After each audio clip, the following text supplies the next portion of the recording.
We owe $70 trillion. I understand that, but to walk out a $4 trillion solution, which is basically just a way for the Democrats to avoid dealing with this until 2017. I'm not here to talk about plans to deal with this till 2017. I'm saying we've got a real problem, and I'm tired of Republicans and Democrats Republicans who want to burn the place to the ground, and Democrats, with all due respect, who want to offer a plan that gets it through their end of their second term of their presidency, and then screws me and my kids when it's over. And until we do that, we have to deal with the extraction that is at foot. It is the reason the financial markets are behaving the way they're behaving. That is a mathematical fact. This is not some opinion. This is a mathematical fact.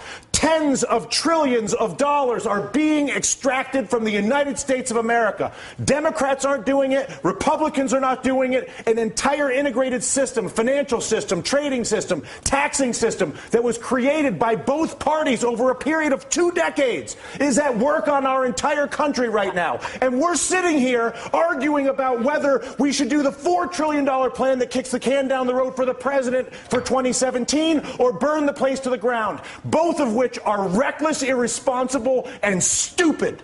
And the fact of the matter is, until we actually, and I'm sorry to lose my temper, but I tell you what, I've been coming on TV for 3 years doing this. And the fact of the matter is that there's a refusal on both the Democratic and the Republican side of the aisle to acknowledge the mathematical problem, which is that the United States of America is being extracted. It's being extracted through banking, it's being extracted through trade, and it's being extracted through taxation. And there's not a single politician that has stepped forward, Susan, to deal with this. But there's only one right now. The leader of the free world, whether you like it or not, the President of the United States is arguably one of the most powerful individuals we have out there. But and Susan, he's our what you're saying is exactly the point that Dylan is making. It's not about one guy. It's about all of them. No, I actually disagree. I think Dylan's saying it is about one guy. It is about one guy. What would you like him to do? I would like him to go to the people of the United States of America and say, people of the United States of America, your Congress is bought. Your Congress is incapable of making legislation on health care, banking, trade, or taxes, because if they do it, they will lose their political funding, and they won't do it. But I'm the President of the United States, and I won't have a country that is run by a bought Congress. So I'm not going to work with a bought Congress and try to be Mr. Big Guy. I'm working with the bought Congress. I'm going to abandon the bought Congress like Teddy Roosevelt did, and I'm going to go to the people of the United States, and I'm going to say, you've got a bought Congress. And until we get rid of the bought Congress, which is Jimmy Williams' constant point, which is get the money out of politics, and until a president says that's the problem and says he's going to fix it, there is no policy that I can possibly see, no matter how brilliant your idea may be, or your idea, or my idea, or her idea, or your idea at home, is that idea will not happen as long as there's the capacity to basically fire a politician who disagrees with me by taking funding away from him. Is that a fair assessment? Money in politics is the root of all political evil. It is corruption at its worst.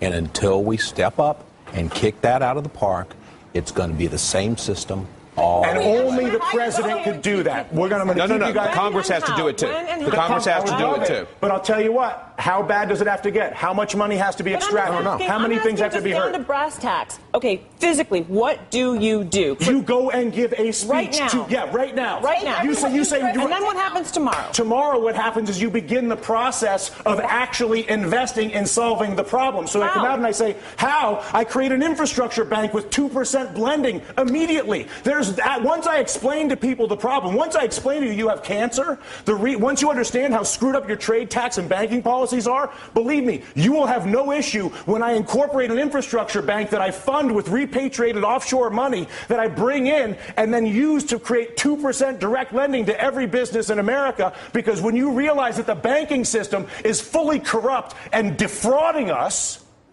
and I come out and say that, which is what I want my president to do, that at that exact moment I say, you know what, we got a screwed up situation here, people. You all know it, and now what? I'm going to admit it.